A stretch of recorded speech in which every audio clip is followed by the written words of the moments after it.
오늘은 계시로 받은 복음이라는 제목을 가지고 말씀을 나누어 보려고 합니다. 여러분, 지난 시간까지 바울은 갈라디아 교회에 복음을 전하는 것으로 기록이 되어 있는데 얼마나 급하고 심각했으면 바울은 그 복음을 전하면서 책망으로 시작을 합니다. 그렇게 해서 오늘 특별히 6절을 읽어보면 어떻게 이렇게 너희들이 눈이라도 빼줄 정도로 그 복음을 받을 때에 갈라디 4장에 가보면 바울에게 눈이라도 빼줄 정도로 그렇게 환영했다는 거예요.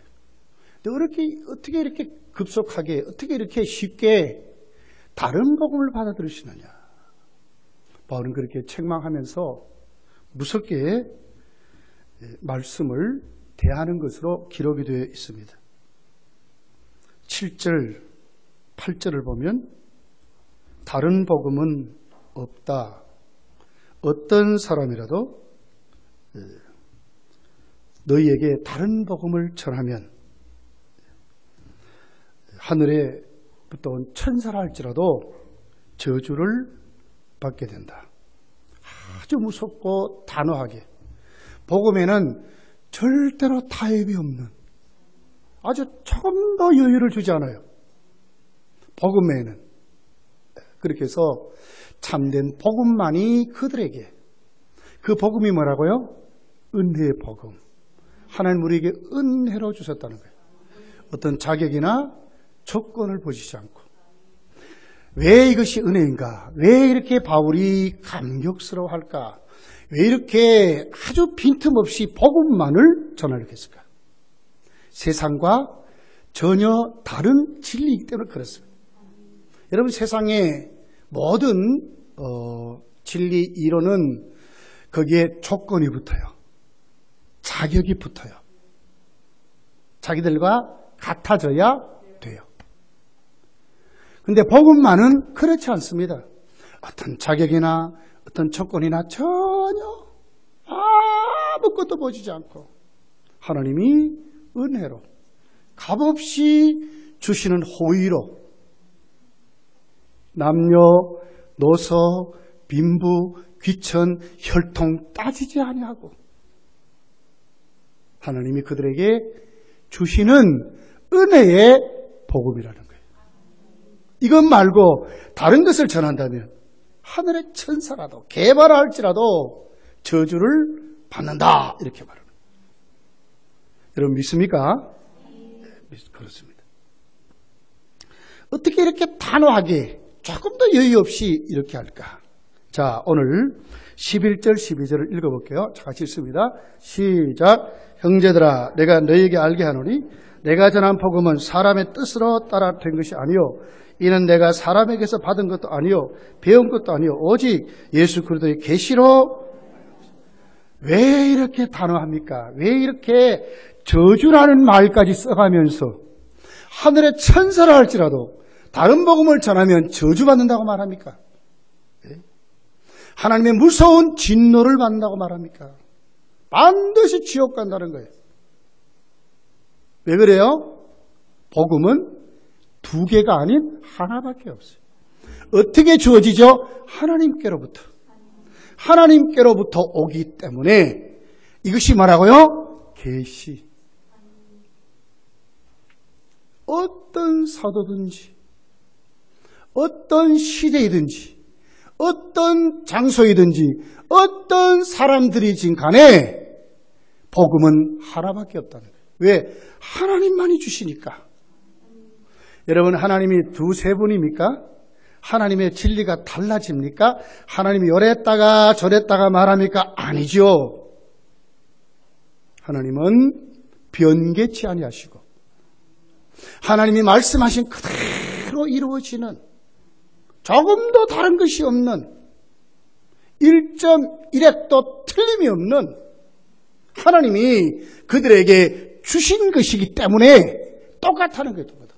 개바가 전하든지 바울 사도가 전하든지 사도 야고보가 전하든지 누가 전하든지 똑같다는 거예요. 자, 오늘 이 갈라디아서를 기록한 바울이 전한 이 복음과 이호명 목사가 전하는 복음은 여러분 똑같은 줄 믿습니다. 똑같은 거예요. 똑같은 거예요. 다르면 이거 다른 복음인 거예요. 저주받은 것뿐이에요. 자, 11절. 내가 전한 복음은 어떻게 한다고요? 사람의 뜻으로 따라 된 것이 아니라. 이것은 뭔 얘기할까? 이 계시는 하나님이 주신 것은 뭡니까? 사람이 어떤 공부라든지 어떤 득도라든지 어떤 깨달음으로 그 위치에 절대로 도달할 수 없다고 말해요. 아무리 착해 보십시오. 아무리 전 우주를 다 가져보십시오. 아무리 많은 것을 가지고 자선을 베풀고 구제를 해보세요. 이 진리를 아는가? 모를 거예요. 알 수가 없는 거예요. 왜? 하나님으로 많이 되기 때문에 사람의 어떤 방법으로 도달할 수 없는 것이기 때문에. 거기 가면 하나님이 있습니까? 사람이 무슨 깨달고 뭐 이렇게 해가지고 거기 가면 하나님이 보입니까? 하나님이 당신의 뜻을 가르쳐 줍니까? 절대로 그럴 수 없다는 거예요. 계시 종교, 하나님이 당신을 우리에게 비추어주지 아니하면 이 세상의 어떤 종교도 여러분 가짜입니다.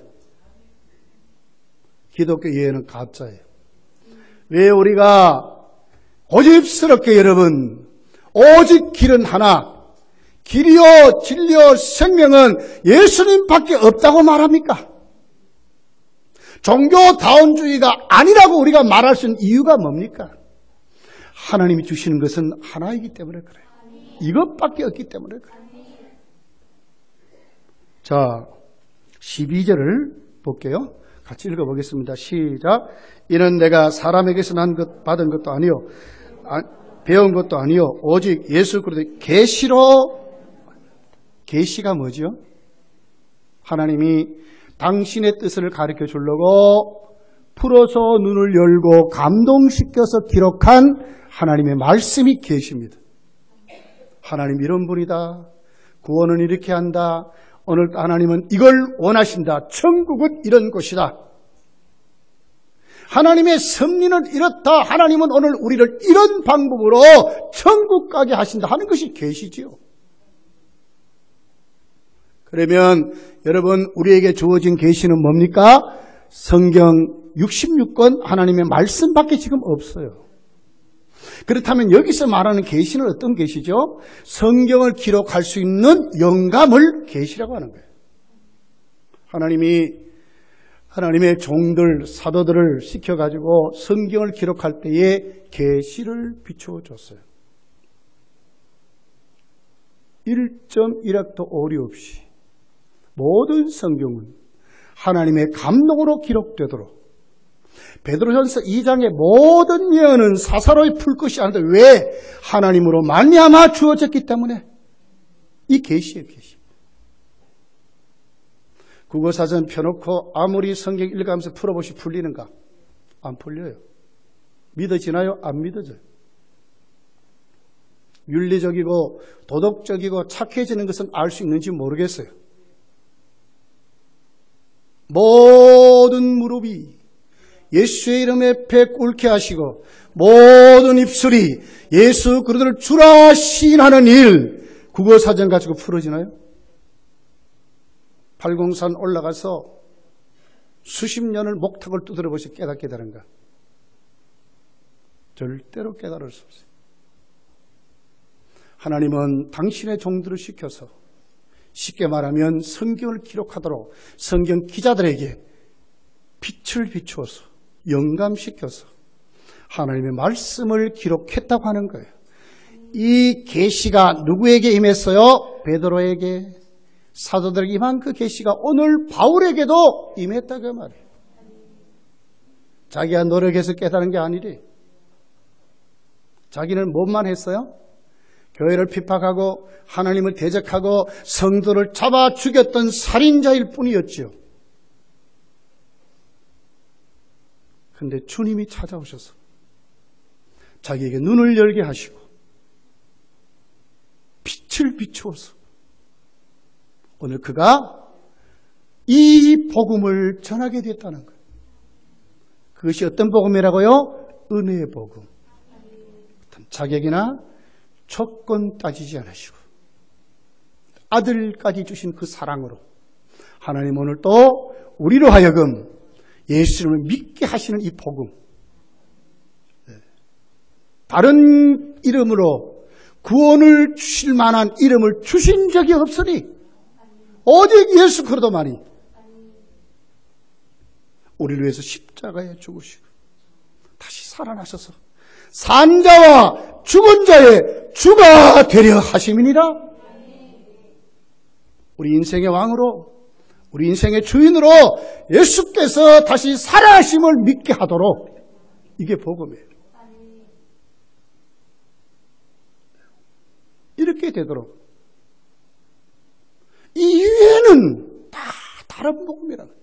이것을 어떻게 인간의 사사로운 뜻으로 알 수 있게 되냐 그 말이에요. 그럼 오늘날 여러분 우리에게 계시가 있습니까? 이호명 목사에게 계시가 있습니까? 여러분에게 계시가 있습니까? 없어요, 없어요. 지금 우리에게 있는 것은 뭐지요? 하나님이 이미 주신 그 계시를 똑바로 알 수 있도록, 똑바로 믿을 수 있도록 빛을 비추시는 조명밖에 없어요. 깨닫게 하시는 조명밖에 없어요. 엉뚱한 얘기하면 큰일 납니다. 무슨 기도 잘하는 사람 찾아다니며 여러분 그렇게 하는 참 어리석은 방법. 그럼 정말 바보 같은 방법이에요. 이젠 그런 시대가 아니라니까요. 저나 여러분이나 만인 제사장, 왕 같은 제사장이 됐잖아요. 왜 찾아다녀요? 때를 따라 은혜를 받기 위하여 은혜의 보좌 앞에 내가 나가면 되잖아요. 말로 찾아다니고 말이에요. 참 지금도 바보 같은 분들이 많아요. 그런 시대가 아니라 그지. 전부 다른 복음이에요. 다른 복음. 내 인생 내가 부활하셔서 내가 예수를 믿는다는 것은 예수님을 영접했잖아요. 여러분. 아닙니까? 예수님 영접했죠. 어떻게 영접했어요? 그분이 누구지요? 나의 주! 산자와 죽은 자의 주가 되시기 위해서. 나의 주잖아요. 그분을 영접해서 내가 그분을 왕으로 주인으로 모시고 살면 그분과 언언하면 되지. 그분에게 순종하면 되지. 그분의 뜻을 따라 살면 되죠. 더 무엇이 더 필요해요. 그분에게 십자가에서 부활하심으로 이루어진 그 자유함의 복음이 다 내 것이 됐다니까요. 다 내 것이 됐는데. 왜 바울이 이렇게 당당하게 저주까지 받는다고 하면서 이 복음을 설명한 이유는 하나님이 자신에게 주셨기 때문에 그렇다는 거예요. 여러분 믿으시기 바랍니다. 인간의 방법으로 되지 않아요. 되지 않아요. 예, 되지 않아요. 자, 그러면서 오늘 13절, 14절에 가서 보면 바울이 그 복음 받았던 그 증거가 왜 자신에게 이렇게 확실히 있고 자신 있는 이유를 말해요. 자, 13절, 14절 읽어볼게요. 시작. 내가 이전에 유대교에 있을 때 행한 일을 너희가 들었거니와 하나님의 교회를 심히 박해하고 멸하고 내가 내 동족 중 어떤 영갑자보다 유대교를 지나치게 믿어 내 조상의 전통에 대하여 더욱 열심히 있었으나 도저히 인간적인 여건, 방법, 깨달음으로는 도저히 내가 오늘 계시를 받은 복음을 찾는 자가 절대로 될 수 없다는 거예요. 자, 13절에 뭐라고 그러죠? 내가 이전에 유대교에 있을 때 행한 일을 너희가 들었거니와 하나님의 교회를 심히 박해해 멸하고. 바울은 여러분 정말 공부 많이 한 사람이요. 율법을 밥 먹듯이 외우고 깨달은 사람이요. 정말 유대교 율법주의자지요. 가말리아, 그 당시에 유대의 최고의 두 학파가 있었어요. 그 중에 한 파가 가말리엘 학파예요. 유학까지 와서 열심히 극학파에서 율법을 외웠어요. 어떻게 하면 율법대로 살 것인가? 어떻게 하면 율법을 주신 하나님 앞에 내가 바르게 세워지고 열심을 내던 사람이에요. 열심히 특심했다 그랬어요. 특심.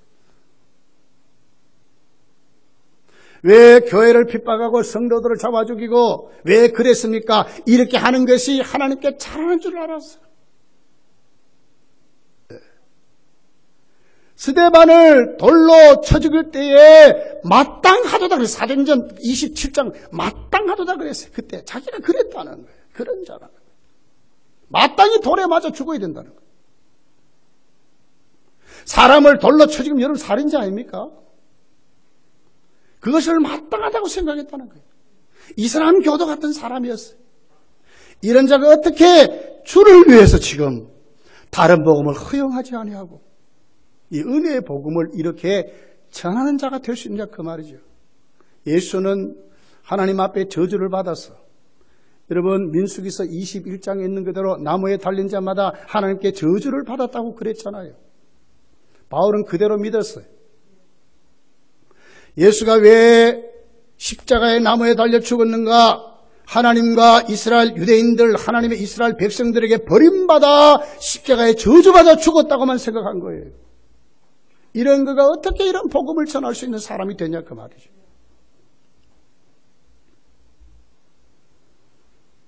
여러분 꼭 우리 기억해야 돼요. 내가 변하는 것은 내가 이렇게 복음에 정말 확신을 가지고 이것밖에 없다고 할 수 있는 것은 우리의 열심이 있는 게 아닙니다. 우리의 어떤 깨달음이 있는 게 아니에요. 네, 진짜입니다. 거기에 있는 게 진짜 아닙니다. 진짜. 교회 뭐 분위기를 바꿔보자. 자, 우리가 이런 일 많이 해보자. 아무리 그렇게 해보세요. 여러분 달라지는가? 여러분 절대로 안 달라집니다. 달라진 척하죠. 척하죠. 사랑하는 척하죠. 제가 가슴 아플 때가 있어요. 제가 목사이지 않습니까? 들어보면 자기의 그 약점들이 들추어질까 봐 고민하는 분들이 많아. 우리 교회도 지금 그래요. 그게 알려질까 봐 사실 다 공개하고 함께 기도하고 함께 울면서 붙잡아주고 함께 일어나야 되는 거 아닙니까?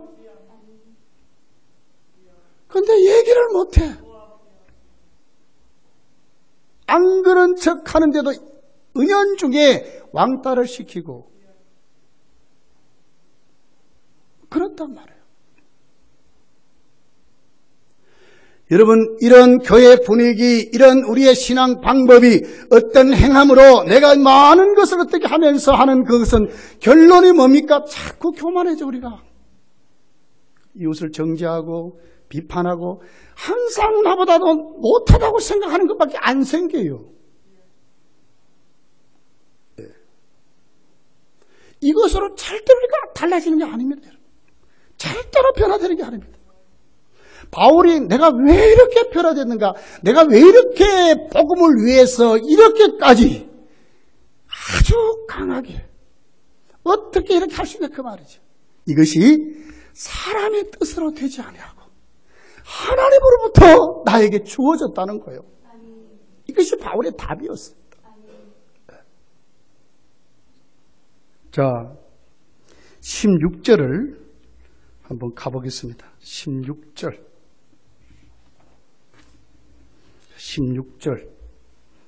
같이 한번 읽어볼게요. 시작. 그의 아들을 이방에 전하기 위하여 그를 내 속에 나타내시기를 기뻐하셨을 때에 내가 곧 혈과 의논하자. 자, 뭐예요? 바울의 답이 뭐죠? 하나님이 바울을 불러서 성도로 중생시키는 것과 함께 그에게 사명 주어서 이방인의 사도로 보내시는 그 방법의 그 배우가 뭐예요? 16절. 내 속에 뭐예요? 나타내시기를 기뻐한다. 누구를? 그를. 내 속에 누구를? 예수님을. 사람이 어떻게 변합니까, 여러분? 사람이 어떻게 달라집니까? 진짜 예수 만나면 변해요. 방법 없는 얘기인 게 아니에요. 인격적으로 주님을 진짜 만나야 돼요. 머리로 믿으면 안 돼요. 깨달으면 믿으면 안 돼요. 진짜 만나야 돼요. 그분 앞에 내가 무너져야 돼요. 바울같이. 다메섹으로 바울이 가잖아요. 왜 가요? 성도들을 잡아 죽이려고. 붙잡아서 넘기려고. 어디까지 따라가요? 다메섹까지 따라가는 사람이었어요. 눈에는 살기가 등등하고 혈기가 넘치고 불이 펄펄 끓는 살인자의 모습으로 간 거예요. 그런데 그를 어떻게 누가 변화시켰어요? 바울이 가다가 보니까 깨달아집니다. 이야, 그래도 예수는 착한 일을 했지. 많은 사람의 병도 고쳐주고 그랬다고 했지. 야, 그래도 구약을 보니까 메시아가 있는데 혹시나 예수가 메시아가 아닐까? 내가 율법을 읽다가 내가 율법을 연구하다 보니까 그런 분은 아닐까? 이런 어떤 추측이나 자기 어떤 깨달음으로 된 게 아니라니까요. 살기가 등등하고 교회를 잔멸하러 가는 그 사울을 누가요? 예수님이 직접 찾아오셨는데 누가 그렇게 했다고요? 하나님이 그를 예수를 바울에게 나타나게 하셔서 만나게 하심으로 바울이 변하고 무너진 줄 믿습니다. 진짜가 돼버린 거예요. 여러분, 진짜 성도는 다 이런 사람이에요. 오늘 우리 종교개혁을 위해서 제가 설교를 드렸지만은 루터 같은 분들도 그냥 종교개혁이 이루어진 게 아니에요. 그냥 깨달음으로 이루어진 게 아니에요. 진짜 참 복음을 만난 거예요. 예수님을 만난 거예요. 지금도 제 귀에 생생해요. 동독교회 목회던 최원 목사님, 북한에서 목회를 하면서 공산 정권이 이제 교회로 들어오게 됐어요. 도망가 굴 속에 들어가가지고 40일을 줄이면서 하나님께 울부짖으며 금식하고 기도합니다. 처음에는 무서워서 마귀가 막 옵니다. 찾아옵니다. 큰 장화를 신고 와 자기 목을 막 누릅니다. 밤마다 무서워서 견딜 수가 없는 거예요. 호랑이도 나타났다고 그래요. 나중에는 공산당들이 찾아와가지고 자기가 숨어있는 동굴에다가 그냥 총들을 난사를 막 했어요. 그런 위경에서 여러분, 최원 목사님이 나는 목사이니까 이겨야지. 무슨 각오와 결심으로 이겼나요? 못 이겼어요. 누가요? 그 굴 속에 주님이 찾아온 거예요. 최원 목사님이 그래서 이긴 거예요. 음성을 듣습니다. 말씀으로 직접 역사합니다. 환상으로 보여줍니다. 하나님의 살아계심을 그에게 보여주셨어요. 진짜 만났어. 여러분, 교회를 40년 다니고 60년 다녀보세요. 이 진리가 깨달아지는가? 안 깨달아져요. 식당에 가서 그릇을 수십 년을 닦아보세요. 깨달아지는가? 안 깨달아져요. 누구를 만나야 돼요? 인격적으로 주님 만나면 끝나요. 고민도 끝납니다. 문제도 끝납니다. 어려움도 끝납니다. 다 끝나요. 예수가 내 인생의 주인 되면 끝나요. 찾아와 나를 만나서 내 인생을 사로잡으면 끝난다니까. 사울아 네가 왜 나를 핍박하느냐? 음성 듣고 달라졌잖아요. 눈에 살기가 어디 갔습니까? 그가 성도들을 잡아 죽이고 교회를 잡멸했던 사울이 어디 갔습니까? 변했다니까. 우리는 자꾸 교회에 다니며 교회 분위기가 어떻니? 여러분 절대로 그런 거 보시면 안 돼. 누구를 만나야 돼요? 예수를 만나야 된다니까. 그리고 그분을 여러분의 인생의 주인으로 모셔야 돼요. 주와 그리스도가 되게 하느니라. 모든 입술이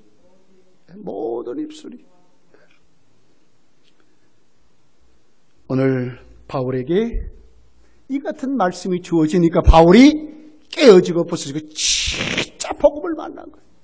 진짜 예수를 위해 주님이 살아나셨구나. 주님이 나는 십자가에 저주받고 죽은 줄 알았는데 진짜 살아나셨구나. 이분이 내가 그렇게도 원했던 구약의 메시아이구나. 우리 인생의 모든 문제를 해결하시는 그 메시아이구나. 누가 알았다고요? 바울이 알았단 말이에요. 이런 주님 우리가 만나셔야 돼. 왜 교회를 다닙니까? 왜 오늘 주일을 지킵니까? 안식일이니까요? 맞습니다. 그러나 이 이상 정말 주님을 만나셔야 돼요. 먹든지 마시든지 너희가 주의 영광을 위해서 하라고 하시는 말씀의 의미를 알고 우리가 그렇게 돼야 된다니까요. 그냥 사는 게 아니에요. 왜 이렇게 봉사해야 되는지, 왜 이렇게 오늘 또 우리 사회전대가 나와서 그래도 우리 교회 꽃들 아닙니까? 손을 흔들면서 찬양을 하니까 얼마나 이쁘고 멋있어요. 그러나 이 찬양이 하나의 보여주는 것으로 끝나면 안 된다고요. 주께 영광을 돌려야 될 줄 믿습니다. 내가 오늘 이 찬양이 하나님께 드리는 것이다. 하나님께 드리는 것이다. 이렇게 돼야 된단 말이에요. 자, 로마서 2장을 한번 가보겠습니다. 로마서 10장. 로마서 10장 2절 3절을 읽어보겠습니다. 로마서 10장 2절 3절을 읽어보겠습니다. 같이 읽습니다. 시작. 내가 증언하노니 그들이 하나님께 열심히 있으나 올바른 지식을 따른 것이 아니니라. 하나님의 의를 모르고 자기 의를 세우려고 힘써 하나님의 의를 복종하지 않아요. 이게 누구를 얘기하죠? 유대인들, 율법주의자들. 저나 여러분이나 진짜 예수를 못 만나면 이렇게 돼요. 이 남의 얘기가 아닙니다. 남의 얘기가 아니에요. 내가 증언하노니 그들이 하나님께 열심히 있다는 거, 열심히 없는 게 아니죠. 열심히 있으나 올바른 지식을 따른 것이 아니니라. 복음을 따른 것이 아니란 말이에요. 하나님의 의를 모르고 자기 의를 세우려고 힘써 하나님의 의에 복종하지 아니하였느니라. 힘써 자기 의를 드러내려고. 잘못하면 여러분 우리가 일평생 이러다가 가는 거요. 큰일 납니다. 주의에 빠지면 안 돼. 복음의 사람이 돼야죠. 예수의 사람이 돼야죠. 교회를 자꾸 옮겨 다니는 분들이 있어요. 왜 옮겨 다닙니까? 전부 이런 데 빠져서 그래요. 자기 마음에 안 들거든요. 자기 의에 안 맞거든요. 자꾸 그래요. 진짜 예수 만나면 안 그래요, 안 그래요? 주를 위해서 살게 되거든요. 안 그래요, 안 그래요? 그래서. 네. 자, 우리 다시 한번 오늘 본문으로 한번 돌아가서 한번 보십시다. 자, 특별히 우리 13절, 우리 14절을 보면 여기에 15절까지, 14절까지, 13절, 14절에 보니까 무슨 말인지, 내가라는 다시 내가 이전에 유대계에 있을 때 행한 일을 너희가 들었거니와 하나님의 교회를 심히 박해하고 멸하고 내가 내 동족 중 여러 영갑자보다 유대교를 지나치게 믿어 내 조상의 전통에 대하여 더욱 열심히 이게 뭐죠? 내가 진짜 예수 못 만나면 우리 전부 이래요. 내가 자꾸 하네. 내가 내 기분에 안 맞아. 내 감정에 안 맞아. 내 목표에 안 맞아. 내 생각에 안 맞아. 내 깨달음에 안 맞아. 내 취미에 안 맞아. 그리고는 나를 위해서 자꾸 살려고 그래요. 진짜 예수 못 만나면 다 그래. 이게 복음입니까, 여러분? 절대로 복음 아니요. 자기 의의를 내세우려고 하는 것, 내 의의에 맞지 아니하면 아니라고 전부 부인해버리는 거예요. 바울이 그랬잖아요. 그러니 성도들을 잡아 죽이고 예수를 이단으로 몰고는 이런 짓을 하는 거예요. 여러분, 우리도 이런 자가 충분히 될 수 있어요. 충분히. 그런데 어떻게 바뀌죠? 자, 16절 한번 읽어볼게요. 다시 한번 읽어봅니다. 시작. 그의 아들을 이방에 전하기 위하여 그를 내 속에 나타내시기를 기뻐하셨을 때에 내가 곧 혈육과 언언하지 아니하고. 자, 요게 뭐로 바뀌었어요? 내가라는 단어가 그를 내 속에. 하나님이 하셨다는 거죠. 하나님께서 이런 믿음으로 바뀌는 거예요. 쓰는 단어가 달라. 보는 눈이 달라요. 표현하는 방법이 달라져 버렸어요. 이런 사람이 된 거예요. 누구를 만나니까요? 예수를 만나니까. 여러분, 누구를 만나시고 교회 다닙니까? 자세히 점검해 보세요. 누구를 만나서 다닙니까? 교회를 오면 누구를 보고 싶어 합니까, 여러분? 주님이 되시기 바랍니다. 주님이 되셔야 돼요.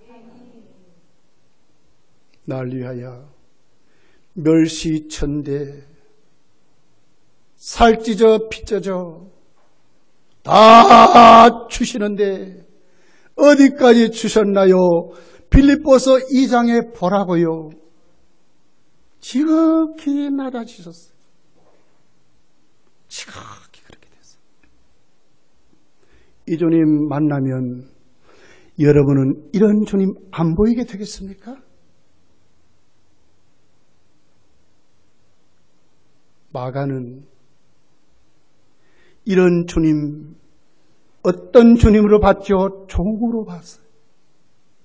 어떻게 하나님의 아들이 종이 됩니까? 누구를 위해서? 우리를 위해서. 이런 주님 안 보입니까?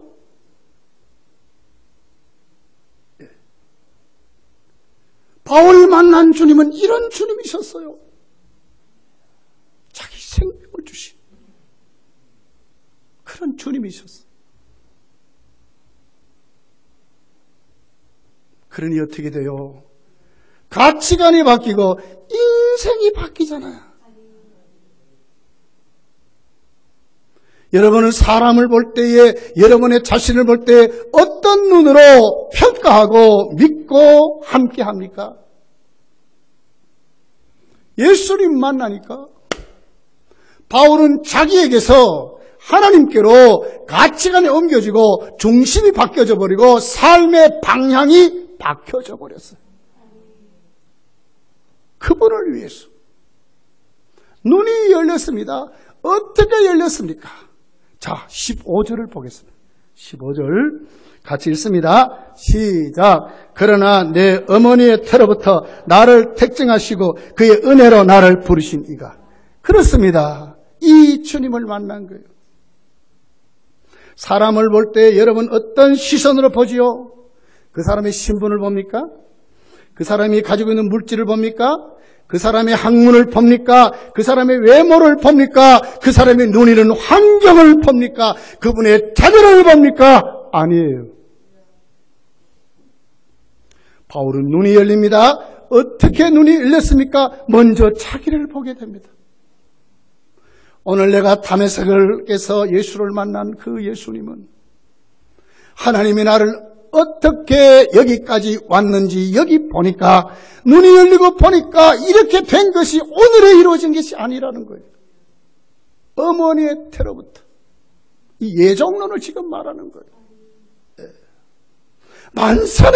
만세전에 택해서 우주를 만들기 전부터 하나님은 나를 택해 놓으시고 어떻게 나를 사랑하는 존재로 지금까지 기다리시고 때가 되니 나를 불렀다는 거예요.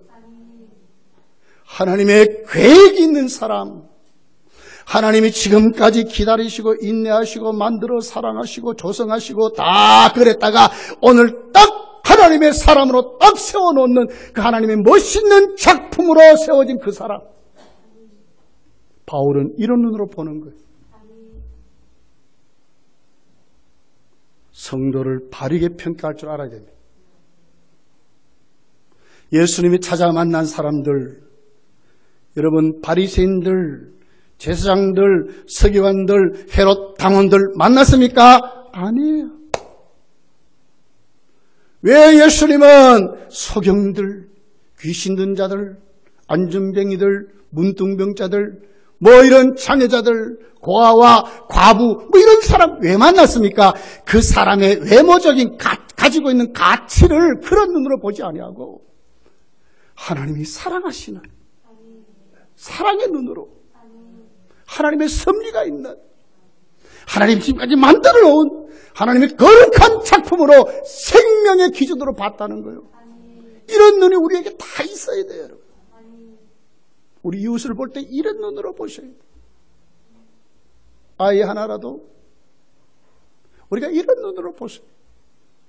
만약에 우리가 이런 눈으로 내가 세워진다면 여러분끼리 큰 소리치고 막 다투고 싸울 수 있습니까? 싸울 수 없어요. 왜요? 그 사람 한 생명이 누구라고요? 천하보다도 귀한 하나님의 그 생명의 가치가 있는 그 사람이라고. 하나님 나를 사랑하면 그 사람 안 사랑합니까? 그 사람 더 사랑할지도 몰라요. 이런 눈으로 보셔야 돼요. 바울이 지금 그런 눈으로 보는 거예요. 오늘 내가 여기에 서 있는 것은 이미 하나님은 만세 전부터 나를 사랑하시기 위하여 나를 택해 놓으셨다가 오늘을 이루어 나를 하나님의 종으로 예수가 직접 내게 오셔서 나를 만나서 나를 새로 이렇게 주의 종으로 세워놓은 하나님의 거룩한 사도로 하나님이 세웠다는 거예요. 여기에 여러분 예정론이 있는 거예요. 예정론은 교리의 싸움하기 위해서 만들어진 게 아니에요. 진짜와 가짜를 분간하기 위해서 만들어진 게 아니에요. 예정론의 뿌리는 하나님의 은혜입니다. 하나님의 은혜입니다. 예정론을 똑바로 알면 무엇이 있겠어요? 여기에 감격이 있는 거예요. 나 같은 죄인 이미 천지를 만들기 전부터 나를 사랑하시기 위하여 이호명 목사라는 사람, 이호명이라는 사람을 이미 하나님이 택해 놓으셨다가 이렇게 못나고 자격 없고 아무것도 아닌 것 같은 약하고 위선적인 그런데도 하나님 나를 오래 기다리시고 오래 참으셨다가 때가 되니 불러 세워서 하나님의 종으로 쓰신다는데 감격이 안 생깁니까? 저만 그렇습니까? 여러분은 안 그렇습니까? 진짜 복음을 깨닫는다면, 진짜 예수를 만난다면 내 과거가 다르게 해석되는 거예요. 내 미래도 다르게 해석이 돼 가는 거예요. 앞으로 하나님은 당신의 계획대로 나를 이끌고 가실 거예요. 하나님의 섭리대로 나를 세워 가실 거예요. 반드시 그렇게 하실 거예요. 나에게 누가 있어요? 하나님의 임마누엘이 내게 있는 거예요. 예수가 내 인생의 주인 되셔서 이호명 목사의 목회도 주님이 목회하시고 이호명 목사의 삶도 주님이 살게 하시고 이호명 목사가 오늘에 있는 것도 주님이 하셨고 앞으로도 주님이 하신다고 믿으면 거기 왜 감격이 안 생기겠어요? 그리고 바울의 지극한 겸손이 있습니다. 여러분. 진짜 예정을 믿으면 진짜 하나님의 택하심을 알면 진짜 예수님이 내 속에 살아계심을 안다면 진짜 예수님을 만나고 변화된 인생은 누구든지 진짜 깊은 겸손이 생겨요. 깊은 겸손이 생겨요. 바울 서신을 여러분 읽어보세요. 9구절절이 바울은 자기를 어떻게 표현하지요? 종이라고 표현해요. 종. 바울이 사람들에게 자기 자신을 위치를 깎아내리기 위해서 일부러 종이란 말을 하는 게 아니에요. 하나님 앞에 자기는 종이라는 거예요. 하나님의 종, 그리스도의 종, 나 바울은 하나님의 사도로 보내주신다는 거예요. 바울의 겸손이 거기 있어요. 사도행전 2장을 가서 읽어보면 바울은 사도행전에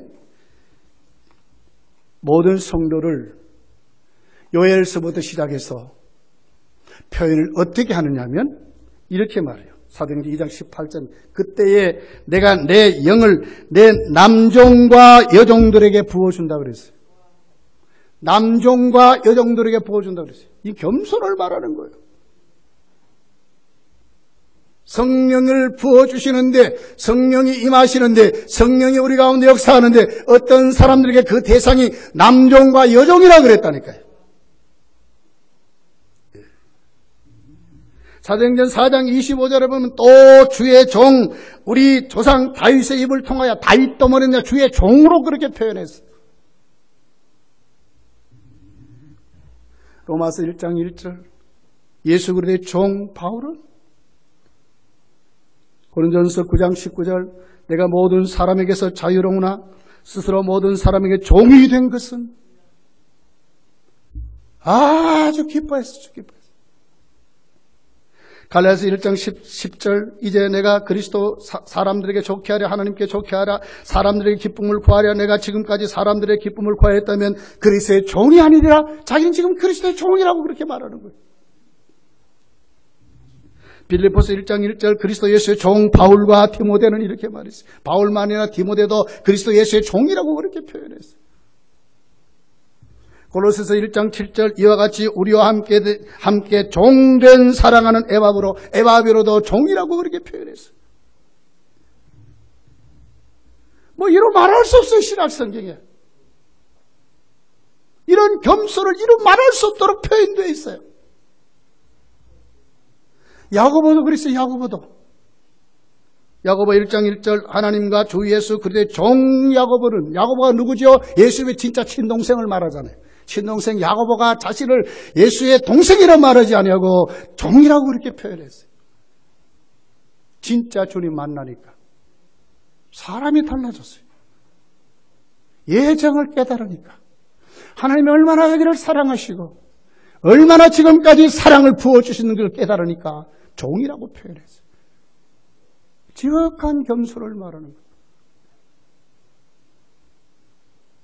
베드로후서 1장 1절에 보면 예수 그리스도의 종이며 사도인 시몬 베드로는 사도이기 전에 자신을 종이라고 표현했어요.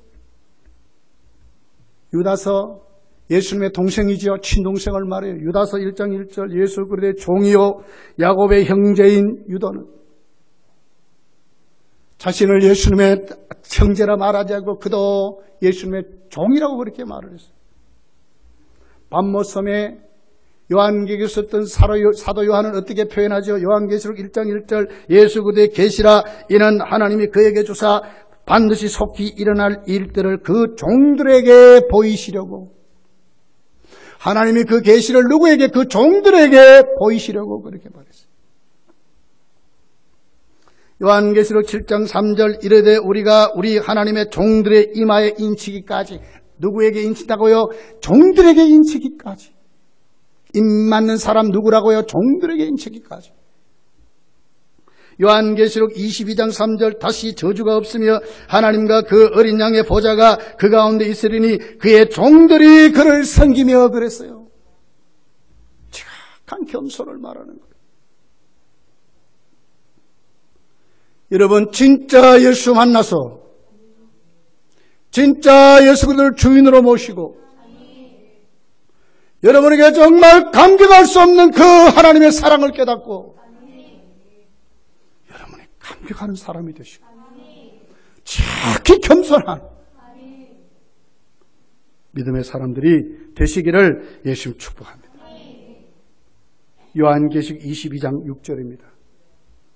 또 그가 내게 말하기를 이 말은 신실하고 참된지라 주곧 선지자들의 영에 하나님이 그의 종들에게 반드시 속히 될 일을 보이시려고 그의 천사를 보내셨도다. 이게 뭐예요? 말세에 재림의 징조를 보여주어서 주님 반드시 재림한다 하는 그 비밀을 누구에게? 종들에게 보이신다 그랬어요. 교만한 사람 볼 수 없어요, 여러분. 여러분, 교회는 좋은 말 하는 곳이 아닙니다.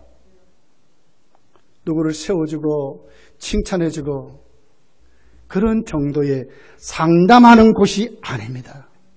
인생을 바꾸는 것입니다.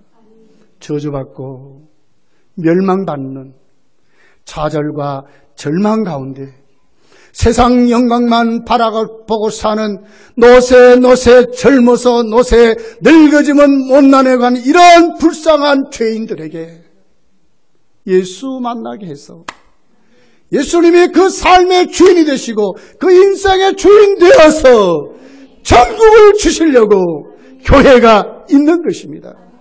여기에 우리가 눈을 떠야 합니다. 모든 가정교회도 모든 전도기관도 모든 주일학교도 예수가 주인 되도록 여기에 우리가 눈을 뜨고 우리 교회가 성장해 가야 합니다. 이게 복음입니다. 복음입니다. 거기에 치료가 있고 거기에 회복이 있고 자신감이 생기고 담대함이 생기고 하나님의 축복이 거기에 있습니다. 주님의 것이 내 것이 되는 것입니다. 누릴 수 있는 복이 거기에 있습니다.